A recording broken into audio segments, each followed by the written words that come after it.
Well, good evening ladies and gentlemen, how are we all doing today?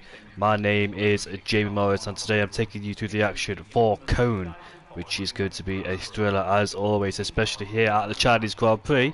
And today, well, it's only me today, so we're going to have to deal with me for the 18 minutes of qualifying and the 27 lap race then, so no commentator from alongside me, so let's see what happens then, and hopefully it'll be a good race, because I know last season we had a decent race and some people ran out of fuel on the line. Pease has retired from the session, so that probably indicates that he's got a qualifying ban. I know another Alfa Romeo has got a qualifying ban too, I heard.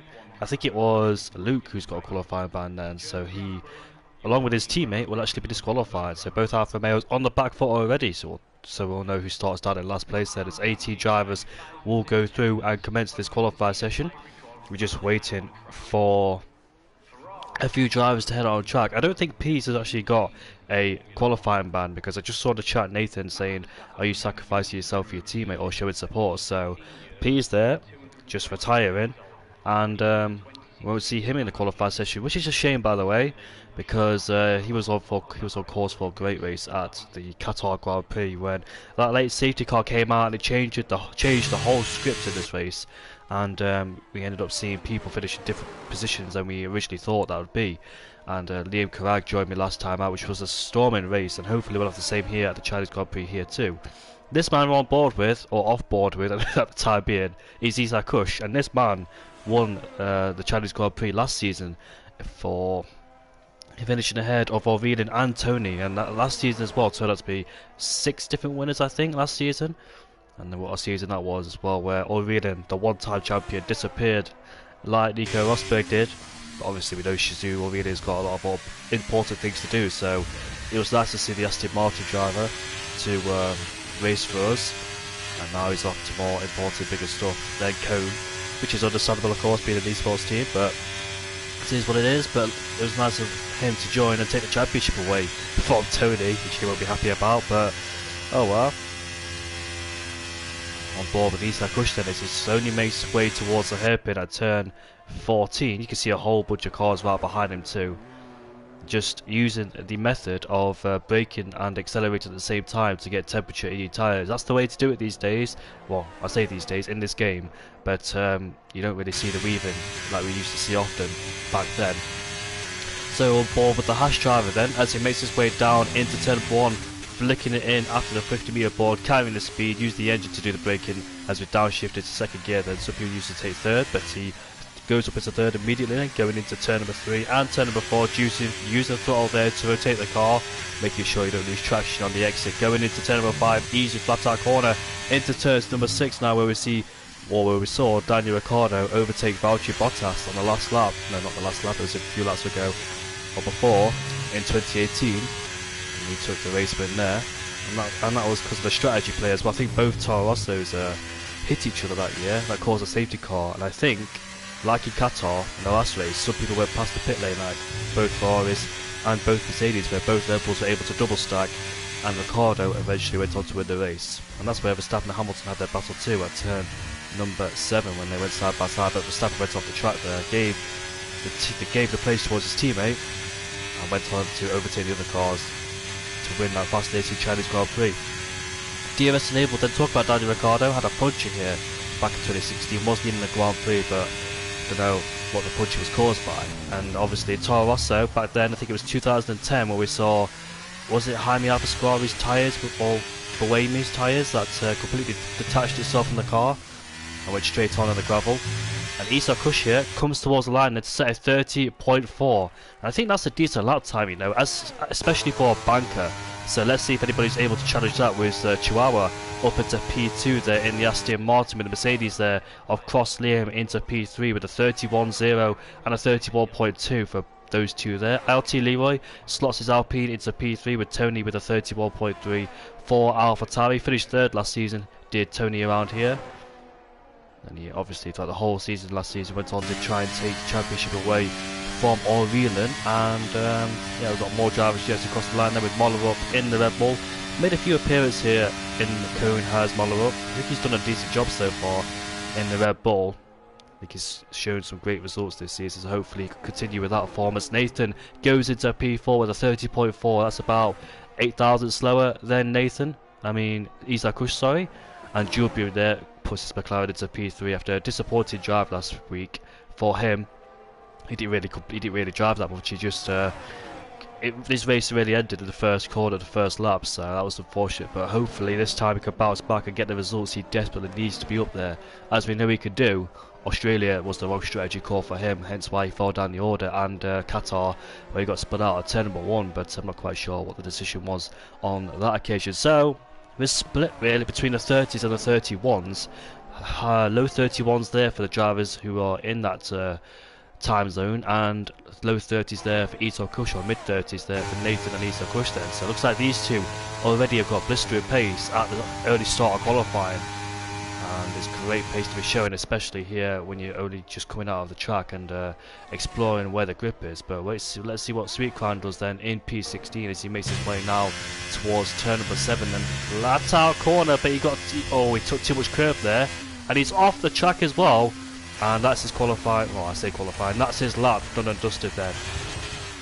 I hope he's careful as well, because cars will be coming on the track soon, and he spins as well for good measure. So his first lap time, it has been ruined, and Humbelele as well in the Alpine has been ruined too. So that's those two on the back foot there, not getting that initial lap time in to get a benchmark and preference. So there's your initial lap times then, with Isaac Kush currently on pole. 8,000's clear of Nathan in P2. Then he has to wait for his teammate to be wheeled back in the garage there before he can get serviced himself. Further behind is Jules Beam in P3, about 2/10 away from Isaac Kush, with Chihuahua in P4. Chihuahua, by the way, every podium he's had this season, it has been P3. 3 podiums out of 4 has Chihuahua, so the consistency is there, but he would dearly love to upper his places in the finishing order. And Choye there, the AlphaTauri driver, who's a reserve driver, is in P7 then. I think the man also was fighting for a race win last season as well. He had great pace to show. But majority of drivers then are in the pit lane, as that's their first lap times done and dusted then. We just wait for more drivers to come out of the garage then. So yeah, back at Qatar, it was Nathan who won ahead of Pease in P2, who put on the soft compound tyres and finished in that P2. I think he was in P7 before the safety car came out, but that safety car was a blessing to him, as others could not go in the pit lane as they were past the pit lane, and the safety car was already there to bunch him up. So massive disappointment for them, it must be said. Nothing they can do about it, of course. They're just got to hang in there till the race ends, but luckily for them, wasn't too many laps to go. Sahilu there finished in P3. RT Kenny getting a good result in P4 too, with Posh Evans who finished in P5. Got demoted a few places, or one place actually, because of his penalty. Bompierre finished in P6. He had great pace from the Ferrari, but Sweet Crown then, wow, he's decided to stir things up here in qualifying. He's retired in the pit lane, so that's him out of qualifying then. So in terms of the championship, what's it going to be for him? Because obviously in Qatar he put on the soft tyres at the wrong time in the race, and also now he's been disqualified here. So later on in the season, will he reflect back and think, I wish I didn't do this? But we're about to find out then what happens in the race if he can get to P18 towards wherever, because Humbelele will do a lap time. But as you can see there, Cross Liam trying to get rid of most fuel as he possibly can. And Tony there has ruined his lap before he's even started and decided to go for a spin. And now he has to go around once more then to cool the tyres down and do a flying lap then. So he's ruined the lap before it's even started. But yeah, Antonio there, like Antonio Giovinazzi back in 2017 I believe it was, who spun and crashed there at the last corner. And he replaced Pascal Wehrlein due to his injury as well. Suffered an injury in the Race of Champions, and Antonio Giovinazzi took his place. Then Pascal came back at the Bahrain Grand Prix. Did a decent season for Sauber as well, despite the car not being that great either. But we've got Cross Liam then, has a lot of oversteer, and he's got off the track as well. But surprisingly, that wasn't a validation because he backs out of it anyway. So he knew he was done in his time. He's 3/10 down in the first sector alone, so might as well back out, save the tyres, and go for it again on the same set. And here is Leo then coming out of turn number 4. Leo showed some great pace as well. I think he took pole position back at the Japanese Grand Prix last season I'm talking about. He's 10th up in that first sector then as he locks up into turn number 6 now, gets on the throttle as we head into the flat out corner of turn number 7. Can be quite difficult this corner. Got the curve too much, you'll end up spinning, but that's what you have to do anyway. You have to take a lot of curve now, a wide entry through here, carrying a minimum speed up into turn number 8. Now coming into the double left-hander of turn 9 and turn 10. Clumsy corners these two can be, especially the exit as well. So easy to spin out on the exit. And he's 3 tenths up, so this will put him in the 30s if Leo can keep this up.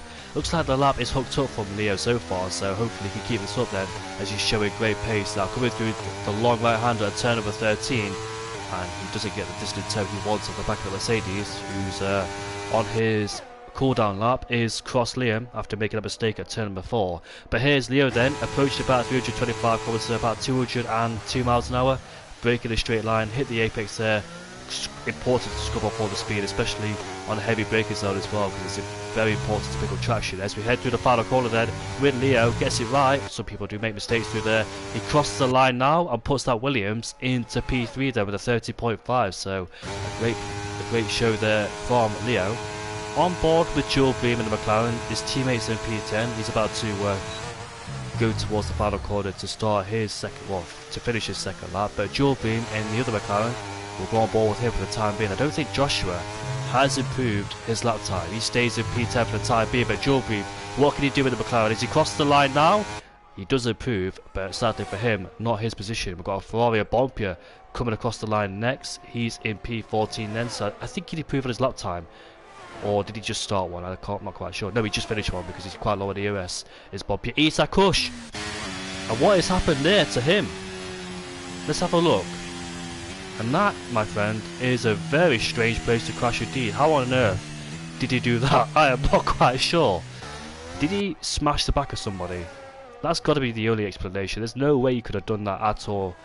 He turned it right into a right-hander, but I'm not quite sure what's happened there. Here comes Nathan across the line. It's a 30.3 then from the Mercedes driver, who takes pole position away by a tenth ahead of Isak Kush then. So I'm not quite sure either if Isak Kush was on a lap time, but both Mercedes, however, both Williams, have done a great job up there with P3 and P5 then. So Nathan actually had a decent qualifying in the race, in the qualifying session itself, but in the race was a completely different story after his first lap chaos there, which ultimately dropped him down the order.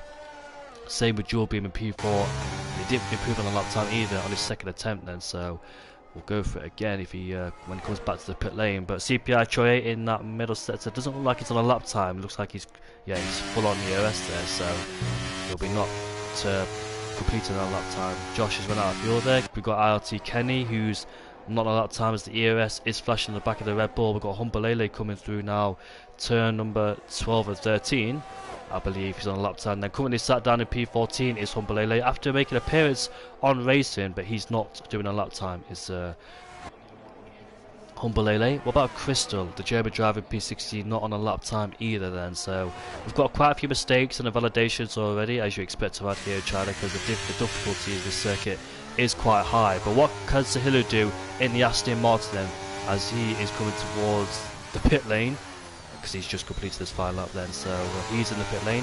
Majority of drivers then are in the pit lane, just waiting for the late stages of before the qualifying comes to an end. So we're very interested to say that who gets pole position and what on earth happens to Isak Kush down at turn number 1 or before turn number 1 is what I want to know.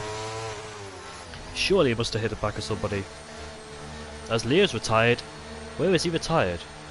In the pit lane then. So despite 4 minutes left to go. Oh, I see. Isak Kush then said try to get out of the way and lost the car. Lucky there for Isak Kush then. That was such a strange incident there for the Singapore driver, but his qualifying has came to a close then, and he will be starting in P2 minimum, unless others obviously behind improve. What's Antonio doing? He's a few hundreds up in the first sector, but takes too much curb and compromises his run into turn number 10 then, so that's his lap time done and dusted with 3 minutes and 25 seconds left to go on the clock. I think he's just got enough lap time to come back in the pit lane and bolt on a brand new set of softs. And Nathan's retired too then, so the top 3 are retiring very early in this qualifying session. I think they went to, well, they obviously the early ones to go out, of course, in the qualified session. I don't think they have enough softs left, unless rain might be on the way in the race and it might be drying up towards the end, so they might sacrifice a set of softs. Well, that's what I saw in Tier 4 anyway, when the rain was on their way and it was coming to an end before the race. But yeah, quite early to be retired in this qualified session at that time, so that's very interesting there for the top three. Maybe just saving a set of softs. I think I've only seen them come out twice. Jewelry's retired then, so what is going on? This is quite an unexpected scenario to be in for me as well in this qualified session. The top four retiring before qualifiers came to an end, so they must know something that we don't. And I think the drivers behind will have lots to gain there to try and get as high up with the top four not going for it again. And so I wonder if rain's on its way, and they're probably trying to save a set of softs towards the end or the beginning, depends when the rain is coming, of course, because you never know, it could come early stages in the race. We'll see how the strategy unfolds then. There must be a reason behind this. Not the type of scenario you really see, but McLaren has gone off the track, by the way, down that turn. He's just gone off it again. He was in the gravel momentarily. I think that was Posh Evans because his teammate has retired then. So here we are now towards the final corner for ILT Leroy. Let's see what the Irishman can do then as he makes his way towards the line to start his potential last flying lap then, as qualifying will be closing shortly. For those who just joined, the top four retired when there was like over 3 minutes to go, and my prediction is rain, because that's the most sensible decision or making, but maybe they just want to save a set of softs, you know, maybe because of safety cars, you never know. Coming out of turn number 4 then, as he makes his way out of turn number 5, let's see how much he's improved on that first sector. He's only a few hundreds down, is Leroy, but did he go? Yes he did then. He went a bit too deep on the brakes there at turn number 6 then, so might compromise his time a little bit, but can he make it up now as we head down into turn number 7 then, use a bit of curb there to rotate the car into turn number 8, then carrying through the 5th gear, a very difficult corner of course, very easy to lose the car, now through turn 9 and turn number 10. Let's see how it takes it, revving it out in 4th gear on the exit there, but let's see how much time is found or lost. Only 300s down in that middle sector then, despite that mistake going into turn number 6 there. I think he went a bit deep coming out of turn 11, so definitely a lot of lost time there for Leroy that he can definitely find, but just needs to hook it up all together. The trick on any track is to use all the track you can get away with. I know it's so hard to do that because it all depends on setup as well when you're driving. As Leroy then makes his way towards the heaviest breakers, so slow speed corner into turn number 14 we go, exiting that with wheel spin. And let's see where Leroy could put his Alpine as he makes his way now into the final corner, uses a lot of curve on the entry there. What lap time is this going to be? P6, he's found about, ooh, you know what, despite that lap from Leroy, I dare say he could have had a lot more time than that. If he hadn't made those mistakes, he could be much higher if it wasn't for those misjudged on braking there. But Moller up is 3/10 up in that middle sector there, so keep an eye on him. And I think he might have compromised himself in his turn number 11 there. And Humbalele is up into P9 in the other Alpine then, is the German driver, so sneaks into the top 10 momentarily, but it's anybody out there that can push him out. We've got an Aston Martin now who's coming towards the line, that's Chihuahua in P7, what's he going to be? P3 there, so he gets ahead of Leo, and it's a 30.5 for the Brit in the Aston Martin then. So Troyer out there about to close his lap as he's currently in P10. That's his teammate Pyro in P15, so Pyro now makes his way towards the line. It's P14 unfortunately for him. Mollerup is coming towards the line. It's P2 for Mollerup, and it's a 30.3 as well, so great there from the Red Bull driver indeed, as Troyer is making his way coming out of turn number 14 then. Currently sat in P10, would dearly love to up his position as he makes his way now towards the final corner. What's it going to be for him? A 30.6 there puts the AlphaTauri ahead of Nathan into P7. We've got a Mercedes now. I think that's Cross Liam in P16 making his way towards the line. It's P14 unfortunately. Posh Evans in P12 goes, stays in P12. Does the McLaren driver and anybody out there. I think that was Nathan who's just gone up into P4 then in the Williams. Yes it is. So Williams up there in P4 and P6, so great qualifying from both of them. But what's to come in the race, because those four retired very early when there was like 3 minutes left to go in the qualifying session then. Maybe I'm not really seen him. I think they used up all the set of softs, so they had to retire early, but we're about to see then. So Nathan's the man on pole, 300 separates those two, so 5 marches between the top two there. Mercedes on pole ahead of the Red Bull. We've got Isa Kush in P3. Remember, this man won the Chinese Grand Prix last season. Nathan in P4 for the Williams team. Chihuahua in P5, Leo P6, Jules Bream in P7, Troye P8, Julian in P9, and ILT Leroy running off the top 10 with Bob Pierre just outside of it. We've got Hubbalele in P12, Posh Evans 13th, Kenny in P14, Crossley in P15, Pyro 16th, Crystal, and the 3, or one of them has a qualifying ban, and the 2 who decided not to do qualifying laps. So let's see what happens in the race then. Sweet Crown from P18 and P's from P19. Where can they put their cars? And Luke as well, because Luke was up there in the top 6 last race in Qatar, so hopefully he can there. It's a shame for Luke, because despite crossing the light line, he did stay out there, and it is raining as well. So will it dry up towards the end? And will these guys put on a set of softs? Is that why they compromised the soft compound tyres for qualifying to use later in the race, like Tier 4 did as well? Because in that Tier 4 race, the rain came quite early. Some people were on the soft compound tyres early in the race, but they did not have the softs later on in the race. So it's all about saving tyres and when to put the right tyres in the right time. But obviously, it's intermediate conditions there, so no soft tyres will be used, but just in case it clears up towards near the end of the race, because obviously the softs don't last long. So hopefully for those drivers who saved a set of softs, a brand new set, the stickiest set, can have those tyres towards the end of the race then to get the absolute grip they need and potentially try and get good results in this race. But we're about to see what happens then. Sweet Crown, how easy or how difficult for him. If you watch, I don't know if you, I know some of you may know me or not, but I know Leroy knows that I went from P19 to P1 a few years ago in the rain itself, and it was, I think it was dry and wet as well in that condition here in China. So I know what it feels like from starting last to first here in China in the wet conditions. But can Walter, what can he do? If he wins this race, then be absolute stonking drive for him, it must be said. But in terms of the championship, what consequences will it have? Because Nathan's only 4 points behind, and obviously you're better than your last race. But there's no formation lap then, so the light's about to go out momentarily. Will it be a chaotic start? And here we go then for the Chinese Grand Prix. Who gets a better start as Nathan gets a great launch off the line. He keeps Moller up at bay. But we've got the Williams and Aston Haas going side by side into turn number 1. We go now. 2 groups going side by side. Which one will get out on top, of course? Will it be Isa Kush or will it be Nathan as they make their way cleanly, I hope, out of turn number 1 there? As you can see, there are a few cars going wide. They exit at turn number 2. But Isa Kush has that inside line ahead of the Williams and Nathan then. And look at that then. The Haas there gets the drive on Moller up. He might go up the inside into turn number 6. And he does though. Later the brakes, you see Shakush goes up the inside. As you can see there, further behind Nathan's trying to defend from Moller up. There's an Aston Martin and Julia going off the track there at turn number 6. And we've got Sahilu who's fighting with Leo, or was fighting, and now he's alongside the second Williams and Nathan there. So when he try going the outside into turn number 8, a risky move, of course. Nathan trying to force him on the outside, and now he has the inside line going into turn number 9. We go into this double left-hander where it's so easy to make contact. It's so tight between the two, but they make it out unscathed and no contact made. And Nathan there just holds on into P3 and keeps the hill at bay as we head down into turn number 10 we go. And we've got Ferrari there of Sweet Crown from P18 to P11 already is Sweet Crown. So he's making big moves already at the start of this race then. So that's crucial there for Walter to use the first lap to his advantage, but all the drivers squirm around for traction. Look at that then.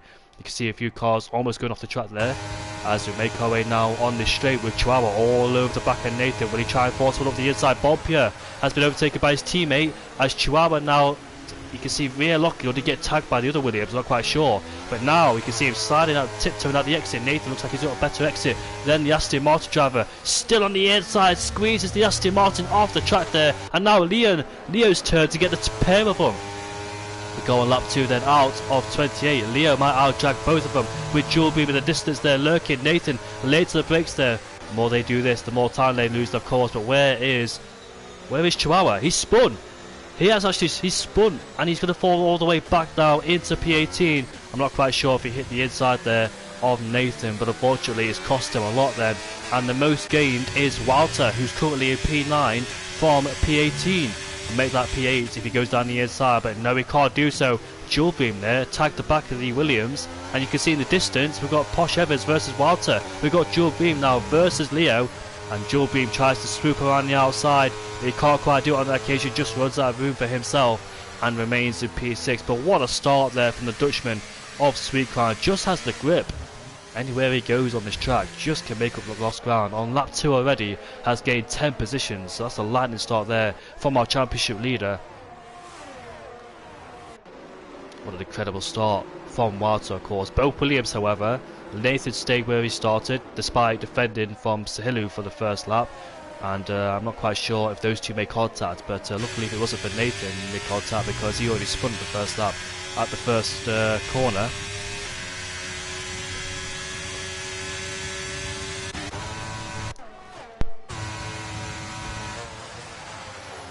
We've got Dual Beam versus Leo there. Dual Beam sliding through the corners as we make our way now into turn number 14 we go. Dual Beam has split both Williams. He moved himself up into P6, P5 ahead he goes then of the McLaren driver as Nathan sets the fastest lap. Tried to pull away from Isa Kush there. Isa Kush gained a position on Mollo-Up. There's an AlphaTauri in the background going wide there, coming out of the final corner. Easy place to pick up a warning, of course, so can't be doing that too many times, but you can see Dual Beam and the German driver has the confidence there to try and force the lunge inside of Nathan, but you're going to have to wait to turn number 6, where turn 6 is also a big opportunity to overtake as well in the race, so keep an eye on that. We've seen a few moves already at turn number 6, but he's too far back on that occasion to do so. But still sticking with the Williams there of Nathan, who's trying to go for his first podium. But what's happened here? Did Troye hit the back of Leo? And there goes Posh Evans back through then on Walter. And you can see the Williams there sliding. We've got Posh Evans who's just been overtaken once again by Walter. So Walter's gained about 3 positions there. Or has gained 2, but lost one to Sweet Crown, lost one to Posh Evans, but gained it back immediately then. But yeah, it's cost Troye and Leo then dramatically as they fall outside the top 10, both of them. I think Troye just outbroke himself and took out Leo with him, so that's unfortunate there for Leo. And he's gained a few drivers, a few positions, such as Posh Evans, Leroy, and Sweet Crown and Bonpius inside the top 10 too, for good measure then. So it's a dream start for Sweet Crown in P6. I don't think he had a qualifying ban. I think he's just there to make a statement, of course. Our championship leader, who's only 4 points ahead of Nathan. Nathan will be quite nervous, but we've got Dual Beam then up the inside of Nathan into turn number 14 we go. He makes the move there, but what about Leroy? He's on the back of Posh Evans, who just runs out of room there, and Posh Evans is able to keep that 7th place. Chihuahua there, unfortunately, one of those drivers who spun early on in this race, now fights it for P16. We'll try and do the under and over, of course, if he can do so, but Nathan, can he still stick with Dual Beam as ILT Leroy? Continue his battle with Posh Evans.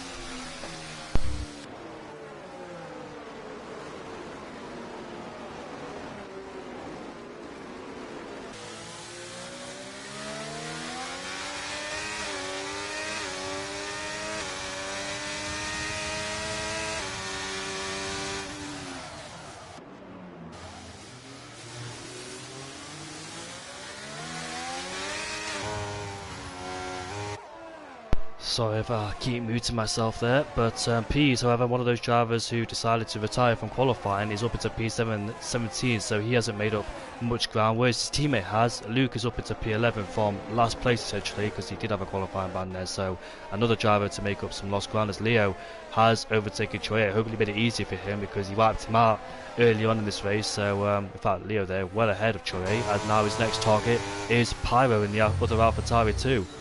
Pyro sliding there. We saw this in Tier 4 when loads of drivers were struggling on the brakes, they were sliding all over the show. But Isa Kush, however, in 2nd place is still sticking with Nathan then, so Nathan can't really dispatch Isa Kush as quickly as he would have wanted, but it's quite hard to pull away around here. Also, quite difficult to overtake. I say that there's a few overtakes going on as Troye has made another mistake there on the straight, by the way, so I'm not quite sure what he's been up to, but into turn number 16 we go between these two, and Pease stays ahead of Chihuahua for the time being. So Sweet Crown now 1.5 seconds behind Nathan. He is starting to close up now on the back of that Williams driver, so Nathan there will soon feel Walter's presence, as Walters actually pulled away from Leroy and the rest of them.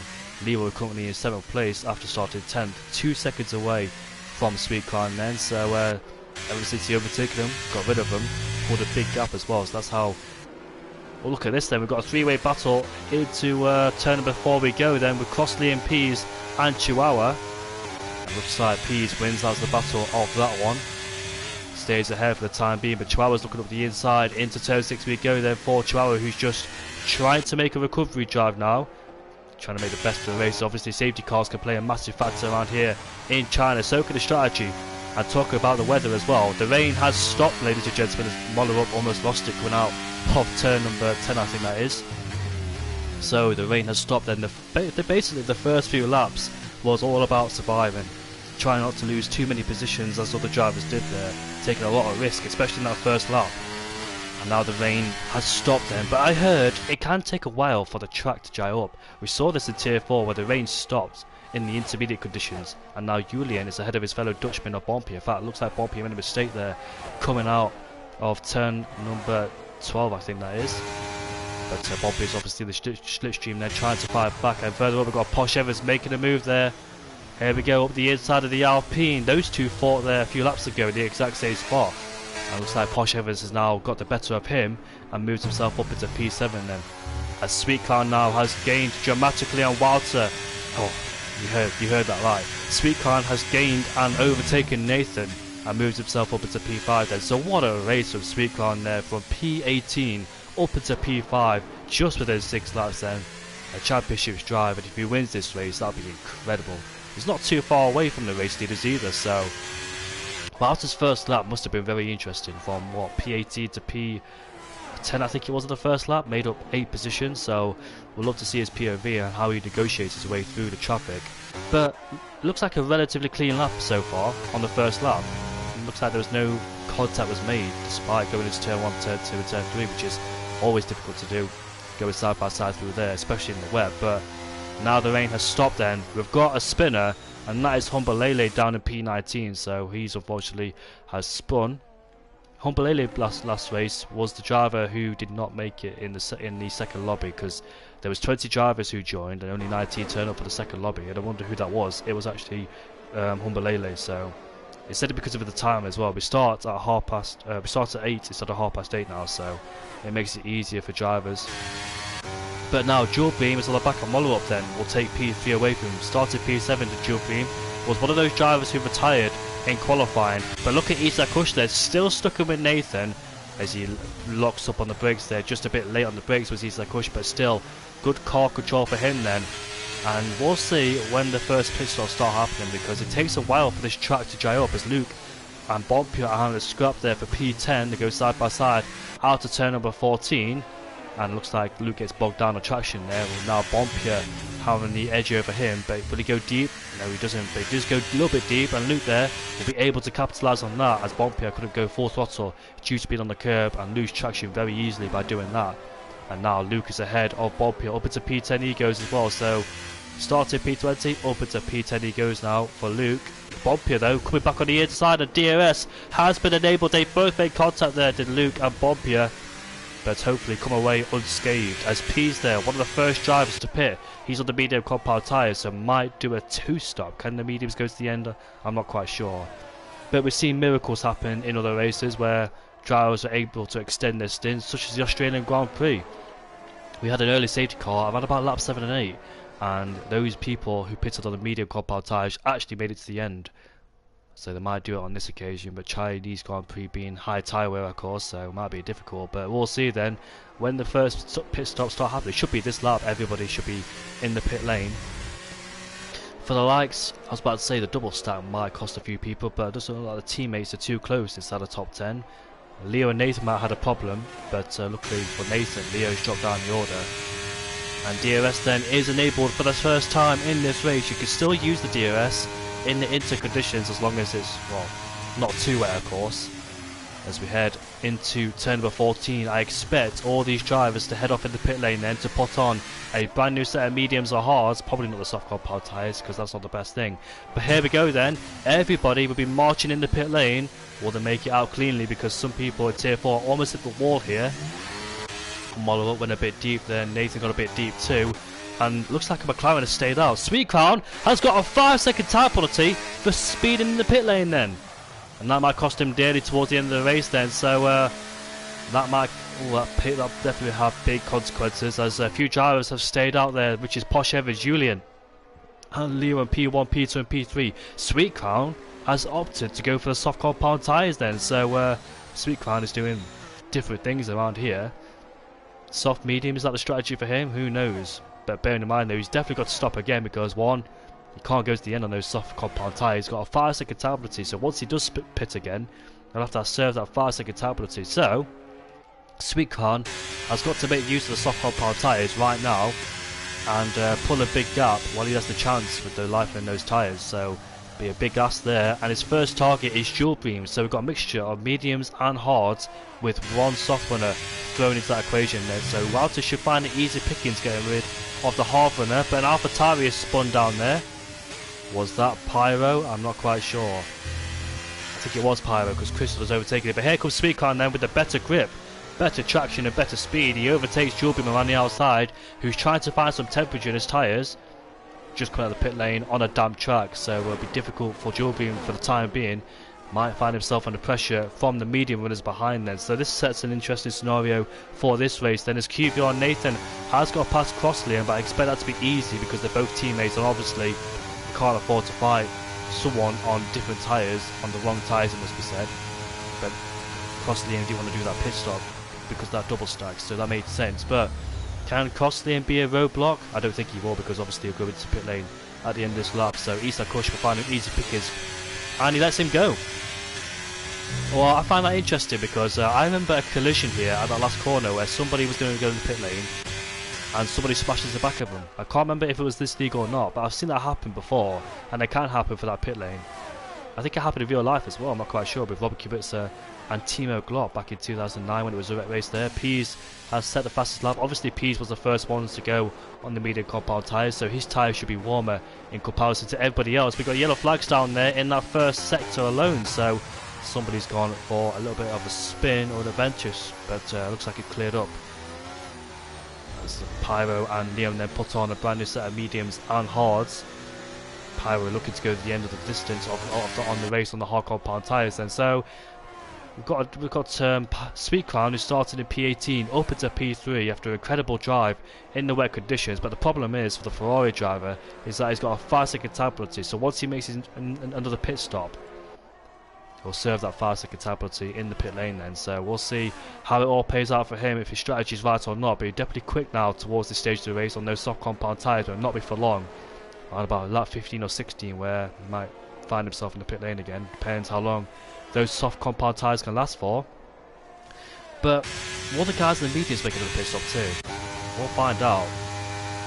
Model up, dual beam on the hard compound tyres goes to the end, so they wanted the longevity of the tyres there.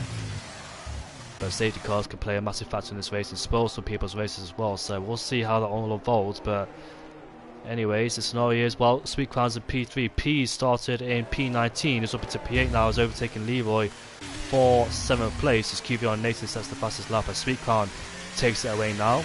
Luke, a great drive from him, up into P9 ahead of Posh Evans then, so another driver on the recovery drive after a qualifying ban. And there's yellow flags once again then, as Tony has fallen all the way down into P20. We're not mentioning Kenny. Kenny, something happened to him a few laps before. He went to for a pit stop. Maybe he had front wing damage, but I'm not quite sure what happened to him then. So whatever happened, he's done in last place. I'll have to make a recovery drive as both teammates are fighting. The Brit versus the Dutchman, and Chihuahua has the better of his Dutch teammate, moves himself up into P12. So what could have happened if he was in that equation too? So Chihuahua going for his 4th podium this season, but all unfolded when he had that battle with Nathan. Whether he locked the rear tyres up, got on the curb, or just simply hit the side of Nathan, I'm not quite sure. But he's got a lot of work to do there for P12 if he wants to get back inside where he should be. Nathan in P6 there with the medium compound tyres then, so with those mediums attached to his car and those two ahead of him on the hard compound tyres, can he claw his way back up to the top, to the guys to the hards? We'll find out then, as Walter now is in DRS range of Sweet Crown. He's quite low on the ERS as well, so he used a lot of it to try to claw his way back up the top. Let's have a look at the ERS range between Sweet Crown and Nathan. Nathan obviously led this race from the start, so his ERS will be quite low. So there's no chance of saving it. Isak Kush has got a healthy amount at his disposal to defend against Walter. Walter's barely got any after using all of it to try and claw his way up through the field from start to P18. As Nathan then sets the fastest lap. The fastest laps will keep tumbling down now with the soft compound wall, with the dry period, as it was rated earlier on, so the track will be at its very best very shortly. Mollerup is still sticking to the back of Jewel Green. Looks like the McLaren driver of Jewel Green is having a decent race so far in P4, not getting involved in any contact as he was a few races before then, so he's just looking for a good result to boost his season. Obviously Australia not going his way after leading the race, then the safety car came out, stayed out there, and that proved to be the wrong strategy for him. Mollerup has appeared in a few races and he scored some decent results in the Red Bull there, so I think he's been in the AlphaTauri before, was Mollerup, if I remember, at the Japanese Grand Prix and Australian Grand Prix, if he was there or not, but he's proved to be a good driver, scoring points at the Japanese Grand Prix too on his debut. It was 7th place when he finished in the end. Yeah, Walter's 5/10 behind Isak Kush there, so let's watch the battle between second and third. Isak Kush there was behind Nathan. He was behind Nathan in the wet conditions, but has fallen outside the critical 1 DRS zone. And now Sweet Crown will fancy a move up the inside if he can do it. Goes deep on the brakes with the soft compound tyres. Will he get better traction? No, Isak Kush has him covered for the time being. What will Isak Kush do? Will he let him go, being on the soft compound tyres, or will he use it for DRS, or try and keep him behind? We'll find out, because obviously Isak Kush can't afford to fight with Sweet Crown too much, otherwise he'll lose a lot of time between himself and Nathan. So Isak Kush there will be desperate to get inside that 1 second range of DRS if he can, like he was before in the wet conditions. He's only a few tenths behind Nathan during that intermediate stage, but now he's a second outside of DRS. Isak Kush, obviously the man who won at the Chinese Grand Prix last season, one of his one and only wins this season, or last season it must be said, after winning in Singapore, but it got taken away from him after hitting the back of Jeroen, and Jeroen from P17 finished in P2, and hopefully Jeroen Visser will be back next week, because I think his flight got cancelled and he's stuck somewhere in Germany then, so hopefully he can get back home safely and come back for the races. Yeah, Jeroen Visser, the man who won at the Japanese Grand Prix, defending from Walter. Hopefully he'll be back in the next one, as he always gives us some good entertainment here in Cone. It's just the main focus now is between the top three. It's quite spread out, not really a usual scenario we're seeing there, as we see quite a few DRS trains, but with the field spread being quite large in this race. We've got a few battles out there, but we've still got Sweet Crown on the back of Isak Kush, but can't do anything about it. But how long can Sweet Crown's tyres last for on those softs, I wonder? Going for a 2-stop strategy then. Sacrificing a lot of set of soft compound tyres was Walter, but Leo up into P10, then trying to make a recovery drive, has overtaken or just on Posh Evans. Posh Evans trying to stick him on the outside. They both made contact there. And now we're going into the final corner with the still going side by side there, not giving each other any space whatsoever.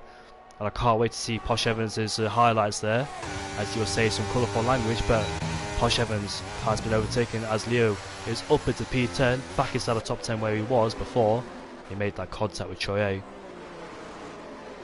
Yeah, Leo will be furious there. What could he have done if it wasn't for that contact he sustained with Choye at turn number 6, where the AlphaTauri just outbraked himself and took Leo out with him. Still got Mollerup then on the back of Jewelry. Those two still having their fight on the hard compound tyres. I wonder, with the hards being attached to these cars, the gap's not big between the guys in the top 3. Will their hards be better than Isak Kush and Nathan's later on towards the end of the race? Will those tyres on the hards for those guys be better and therefore catch up? You never know if these two might make another pit stop again. Can the mediums go to the end? We're on lap 8. But here comes Sweet Crown, and then he's much closer this time round. And now he moves himself up into P2.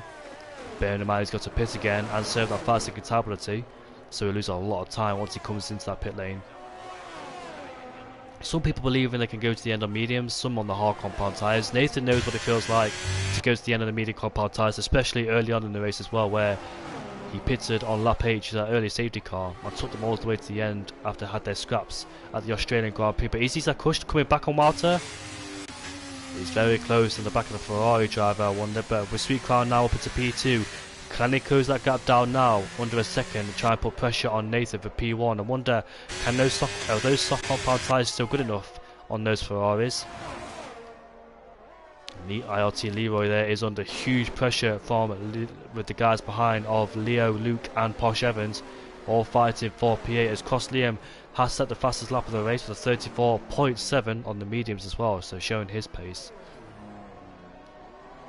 He's coming down at P16 on 5 lap all mediums then, so being in fresh air, really starting to push now is the Brit and the Mercedes. 7.2 seconds, he's got Trey all over the back of him too for good measure. Troy trying to make up some lost ground too, but the battle for P8 still intensifies between these guys here. Back to P2 then, so Walter, the gap is staying about 2 seconds between himself and Nathan, so he's not really closing down the gap as I thought he would be on those softs, but bearing in mind that these mediums could be better than the softs. I say that though, Sweet Crown did overtake Isaac Kush, but he was in the DRS range, and Isaac Kush might fancy a lunge back up the inside, but stays behind for the time being then. So Walter is now starting to lose a little bit of time towards Nathan, and those mediums on those on that car will probably be better now than the softs. 7 up all the softs is, so the peak performance of those tyres should be gone. Obviously the softs around here, or any track, is not really that great, as it's proven to be, but you can see Isaac Kush then all over the back of him. I thought he'd be close enough to make a move into turn number 1, but can't quite do it. Also the gap between Jewelry and Walter and Sweet Crown has gone up by 5 seconds, so it was like 4.2 earlier on, but just went up to 5 seconds, so Joe Beam and Molo up there in the only to a race with P4 and P5, as Molo up in the Red Bull is just following the McLaren driver. What can happen towards the end of the race between these two on the hards? Can they claw their way back up towards the top with those guys on the mediums? Will those guys on the mediums go to the end, I wonder? Not much of a big stretch, but obviously the life of those tyres will be gone. Just about surviving, but Isaac Kush there extended track limits quite a lot, coming out of turn number 10 there. So be careful not to do more. He's got to be careful not to do that more than twice, otherwise he'll find himself up with a 3-second time penalty. You never know if the rain could come back around here too. As Isaac Kush then right to the back of Walter. This should be an easy overtake for P2 then, as he moves himself back where he initially started. Last season's race winner, of course. We'll find himself P2 if he continues like this. But Nathan then seems to have the upper hand on everybody so far in the race, ever since the beginning of the race, ever since qualifying. As Walter now has picked up a 3-second time penalty. We've got a multi-battle car there for P8 with Leroy, Leo, Luke and Posh Evans. However, you can see Leo there fighting for traction now against the Alpina Leroy. Sweet Crown is in the pit lane to get rid of those soft compound tyres. Then what tyres will he put on? I presume the mediums, which he does too. And has his strategy worked in his favour? He will obviously be the quickest one on the track. We've got Leo pulling to the right hand side. We've got Posh Evans pulling to the right hand side against Luke. But Posh Evans then is still side by side with Luke as we come into turn number 3. And Luke has the upper hand so far on the McLaren driver. But Sweet Crown has rejoined in P15. As we've got an AlphaTauri who's spun. That is Pyro having a miserable race there in the AlphaTauri, it must be said. So unfortunately, not having the greatest races, but hopefully he can come back stronger next few races. Now Walter has pitted onto a brand new set of mediums, will be the quickest man at this stage of the race. With 12 laps left to go in this race, what could happen? Where can he find himself? What's the gap between him and the leader? It is 30.2, so yeah, obviously that'll be a big stretch to close down, but what position will he end up finishing? He had mighty pace of the whole race, so we'll see what he could do. If he didn't have a qualifying ban, qualifying definitely cost him, as Pyro has called it a day and has retired in the pit lane then, so that's him out of this race. And then you can see Sweet Crown with the fresher medium compound tyres, might try and go around the outside, but can't afford to make contact with the Haas. With DRS on the Haas should be easy, as Leroy has been overtaken by Leo. moves himself up into P7 there after dropping outside the top 10, but Speedcrown then is ahead of the Haasman and puts himself into P14 just behind his teammate Bompier. Where could Valtteri end up finishing in this race? The gap was 30.2, now it's 28.8, so he gained a second on this lap alone, and that was his outlap. So Valtteri's showing some incredible pace here. Sets the fastest final purple sector as well for good measure. Tony's car, well, Pyro's car is coming out of the pit lane then. Hopefully it won't cause any disturbance for any drivers, as Troyer has overtaken Coslier and moves himself up into P16. Had a bit of rain early in this race, but that's cleared up very quickly, and now on lap 17 out of 28 then. As you can see, Speedcrown is back on the back of his teammate. Will Bompier fight this? I don't think he will. No, he doesn't. He lets his teammate go. No point fighting the inevitable, it must be said there, for Bompier. Bompier had a great race. He finished in P6 at Qatar, but struggling here in Shanghai, just outside the top 10. Next drivers left to go is Chihuahua and Julian there in P12. But obviously, Sahilu now will find himself fighting with Valtteri under different circumstances, as Speedcrown is doing a two-shot strategy and on the medium compound tyres. And now Posh Evans, this battle is... Oh, Isak Kush then is in the pit lane, so didn't really go long on those medium compound tyres, and Posh Evans is going to fancy a lunge up the inside then of Luke. And they continue their battle, coming out of turn number 14 with Luke having better traction on the exit. And he go... Oh, that was quite dangerous there from Luke. Well, oh, it's in the wall, he's out of the race! Luke has done a Lewis Hamilton, and he is out of the Chinese Grand Prix then, and a safety car has been deployed! And I think Leroy's lost his wing. And I think he has, you know. I can't quite see it from this angle, but what's happened? No, he hasn't lost his wing, he's lost his end plate. He smashed into the back of Leo once the safety car came out. But wow, a safety car has came out then, and there it is, as Walter goes around the outside, but Luke there smashes into the wall on the pit lane entry. He had a qualifying ban for a pit lane incident, and now he's crashed into the pit lane, so that's twice in a row where he's had problems with the pit lane, it must be said. But yeah, he smashed into the wall. That wasn't even high speed either. I dare say the most he would have lost in real life was his wing, but wasn't enough to merit a lost wheel. But what's the scenario then? I think Nathan has a free pit stop in hand. I think he'll definitely take this pit stop after what happened in Qatar. No brainer, I think, for these guys to pit onto a brand new set of mediums, I think. Will softs be much of a stretch, especially here in China? But anyways, this safety car has gave me a great opportunity now, as I'm able to dive into the toilet. Or go to the toilet, I need to put it that way.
So this is quite an interesting phase for the race then. Dual Beam on the soft compound tyres there in P3, sat in the net P3.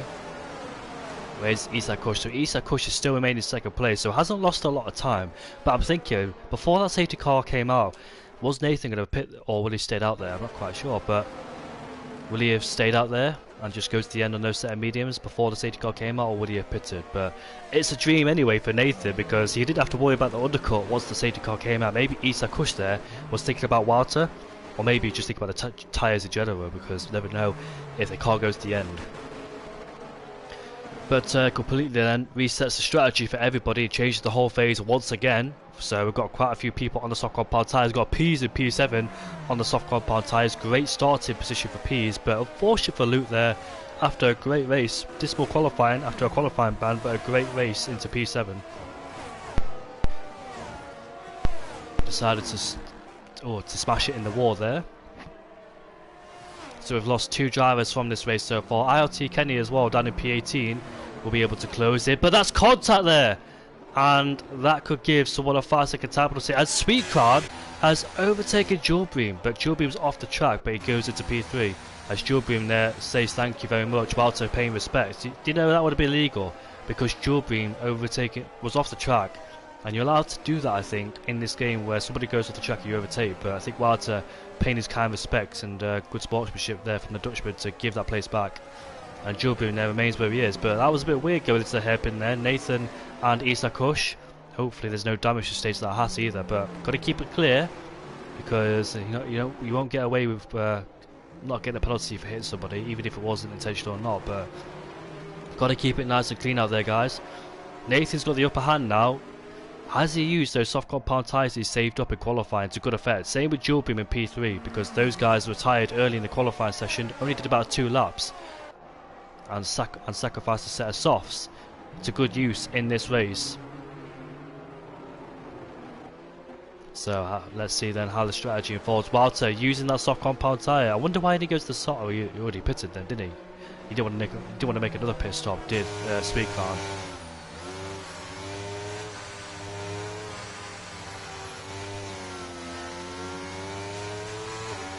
Let's see if the race spices up then. Nathan's got the upper hand on Sweetcard and Isa Kush. What about Jawbream in P3? Will he find himself on the podium, hopefully for the first time this season, because Jawbream's had multiple chances to be on the podium, but just things haven't gone his way so far. Now he's on a brand new set of softs in P3, looking to take away P2. Safety car is in this lap then, so this should be an interesting safety car restart, and we'll see what happens then towards the end of this race. I think Jawbream's gained some positions as well. Yeah, Jawbream's pitted. He stayed ahead of Sweetclown and Mollerup and finds himself in P3 then. So Sweetclown was in P3 initially before the safety car when he did the pit stop, and Jawbream's just got ahead of him then, so he's gained a position at the expense of Sweetclown. And there's a new safety car rule where you can't go too slowly then, so Nathan's got to watch out for that after there was discussions about it at the Qatar Grand Prix. Personally, for me, I didn't see anything wrong with it, but obviously the rules are the rules, as they all come to a crawl then. I was about to get going for the safety car restart again. 2 safety cars we had in Qatar. Nathan went really late, and the second safety car pulled the trigger really early after he realised guys behind the soft compound tyres, but this time he finds himself on the softs. I dare say Sweetcrown could be in a bit of a disadvantage in P4 with those guys on the softs, and bearing in mind that Walter, the only driver out there to pick up a 3-second time penalty, had the 5-second time penalty, served it in the pit lane as well. Yeah, that explained why he lost a lot of time at the exit of the pit lane, because he went in to serve his 5 seconds as well. So I wonder why he rejoined so far behind, but I realised he picked up that 5 second, got it removed. But anyways, we're coming towards the final corner to round off lap 20, and let's see then. Could be a sprint race essentially now towards the end of this race. And Sweetcrown, or you can see Isa Kush there, immediately been overtaken by Jawbream then. So Jawbream making use of that restart, and Sweetcrown is under huge pressure from Mollerup. He might fancy a move up the inside, makes contact there and again, and hopefully not enough to sustain any damage there, but he's still trying to go around the outside. We've got Peas and Nathan fighting there, going side by side at the exit of turn number 4, and Nathan there almost off the track there, but Peas momentarily just stays ahead.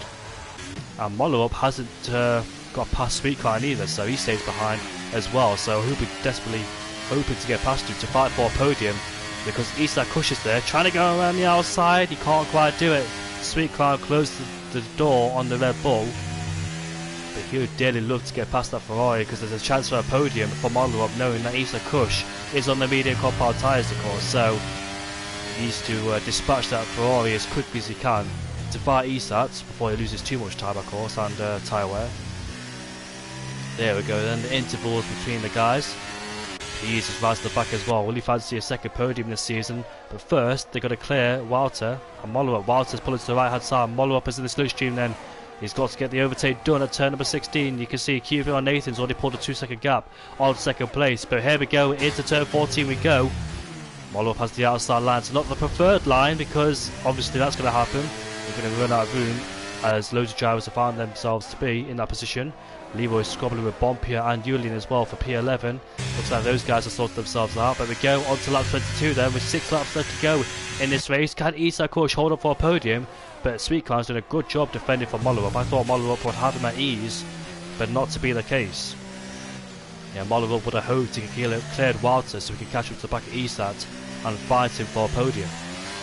Not on this occasion, but can he get him down to turn number 6 then? Walter will cover the inside line. Mollerup will try and force his way, but he can't do it because Walter's on the inside.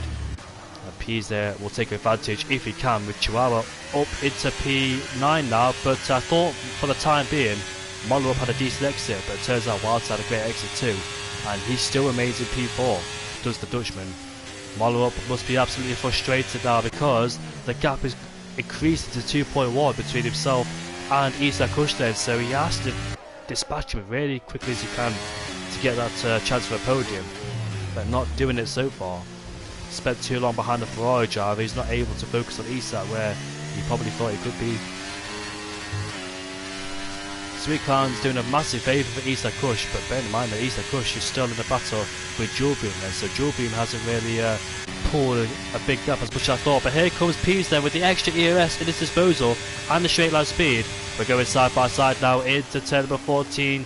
Pease lays the brakes, has the inside line, moves himself into 5th place then, so Mollerup can't get it done, but can Pease get it done? Sahilu also making moves there, but bearing in mind he's on the medium compound tyres, so I thought he'll be under pressure with the soft runners around him, but he's up into P8 now, fighting with Leo. They were both originally in the top 5, earning the race, but unfortunately fell down. And now Pease then will fancy a move up the inside with Sweetcar going wide. He's done it. Pease is up into P4. And he only taken him a few corners to do that, it must be said. So Pease has done what Mollerup couldn't do and moved himself up into P4. But the gap is 2.7 though between Pease and Isaac Kush, with 5 laps left to go. And can Pease close that gap down towards himself and Isaac?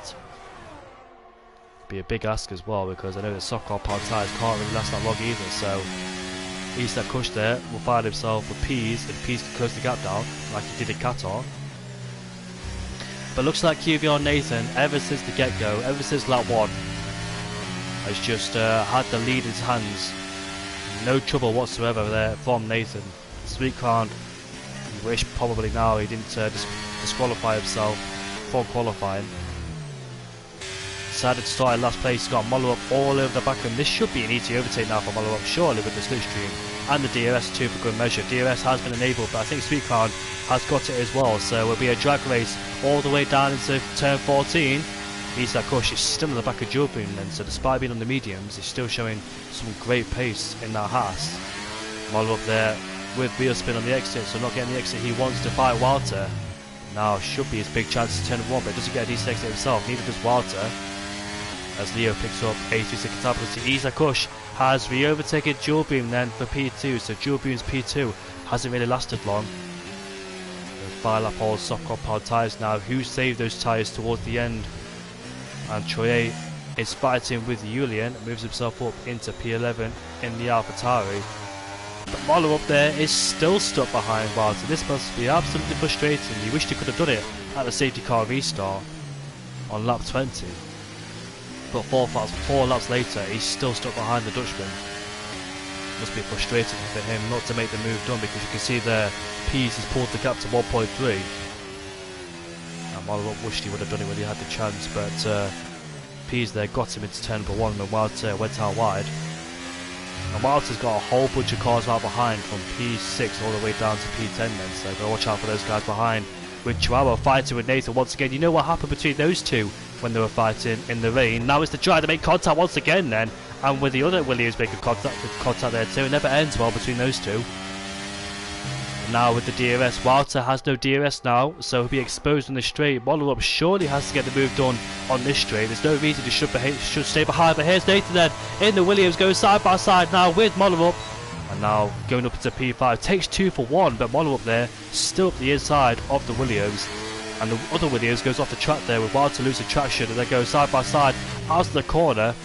Mollerup stays in P5 for the time being, but Nathan has the DRS. Will he fancy him getting into turn number 1, because Walter's all over the back of him too with no ERS at all. Nathan pulls the left hand side, and will he take P5 away with Mollerup still on the inside there, having the inside line. They make contact there, just understeers into him, and luckily no further contact as Walter there will try and take back P6 away from Mollerup with Sahillu around the outside. They make contact there, and I think Walter has saved the car, and thanks to that Chihuahua has gained 2 places for 1.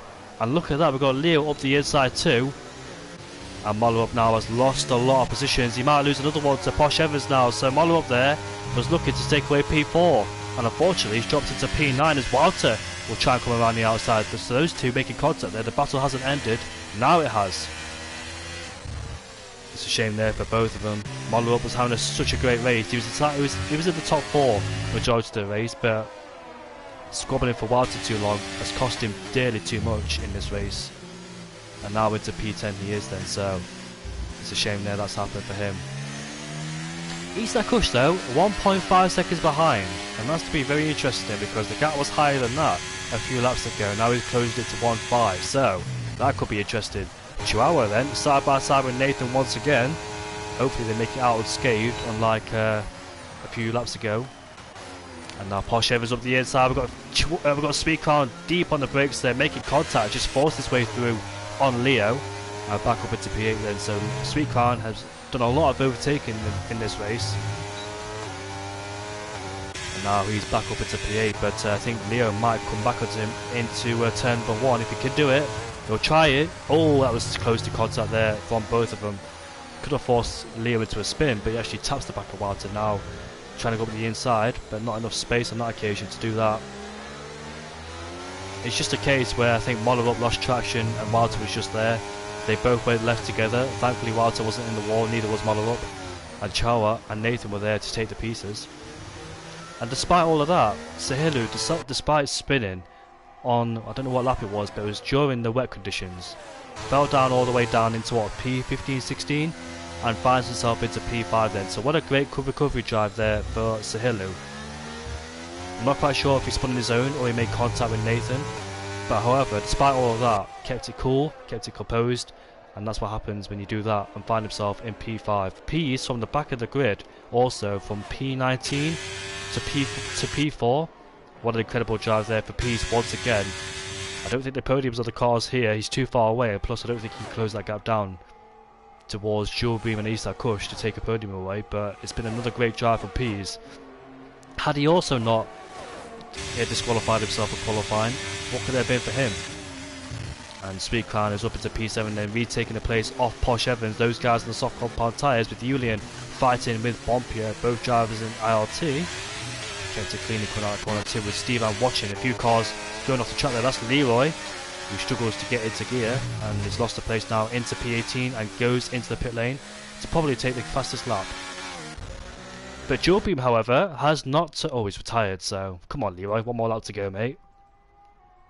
But Jewel Beam then is still on the back for Isla Kush, so is P2 still in the cars there for Jewel Beam in the McLaren. But bearing in mind that they're both quite low on the ERS as well, so Jewel Beam there, will he try and fancy a move if he can get close enough at the exit of turn 12 to get him into turn 13? The gap 1.6 then, so the gap is stabilising between the top two, so not really gaining much or losing much either is Nathan. So if he keep Isla Kush out of his DRS range, that should see him winning the race.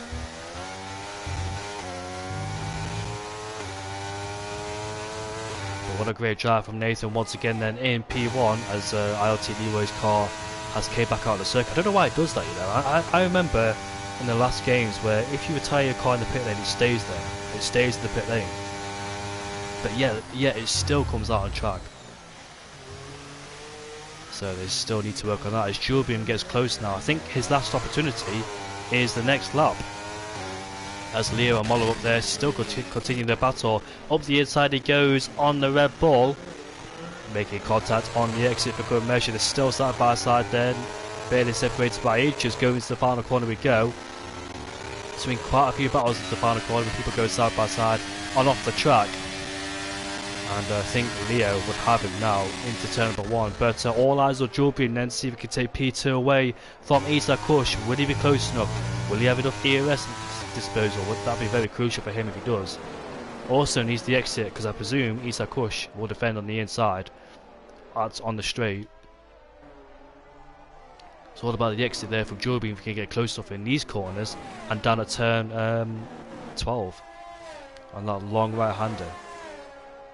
With 9-lap all soft compound tyres, those tyres are probably coming towards the end.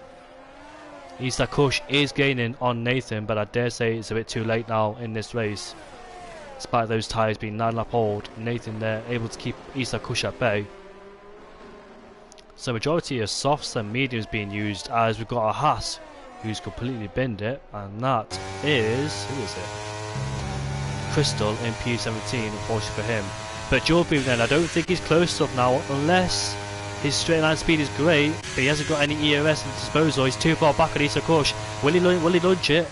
No, he won't. Thinks wisely of it as well. Isa Kush there sliding through the corner, and he should have recovered there with Jorby losing traction. Nathan has got Chihuahua for P5 on the final lap, but here comes Nathan then as he crosses the line for the second win in a row for QVR Nathan. Isa Kush defends from Jorby as they both finish on the podium together. P is in P4 from a great drive from P18. Nathan P5 ahead of Sahilu, and Sweetcon there. Wow, commiseration for him. It's ever since he retired himself in qualifying that went downhill. That 5-second time penalty he sustained as well, and that 3-second time penalty obviously cost him, but also the safety car cost him as well. But yeah, he committed to the soft compound tyres. He knew those tyres weren't going long as well. Safety cars, a high chance of them around here too, so yeah, strategy wasn't in his favours either.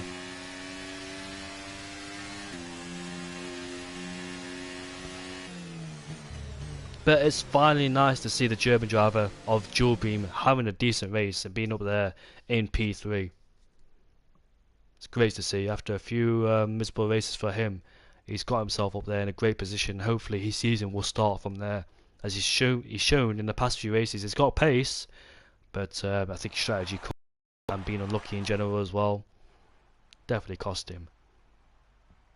As I invite the drivers to the podium interviews then.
Well, it looks like nobody wants to join the podium interviews, as they all complained last time, so that makes my job easier. But anyways, call it a day, and we'll see you all next week.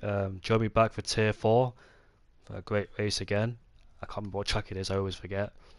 But enjoy the Dutch Grand Prix this weekend. Hopefully it'll be a great one. Not a great track to race at, but we'll see. Anything can happen. And hopefully it'll be a great race next week. We'll see you all next week, and hopefully our co-com will have a new co-coms here. It's quite a difficult race as well to commentate, especially with the field spread, but Chinese Grand Prix can be quite difficult.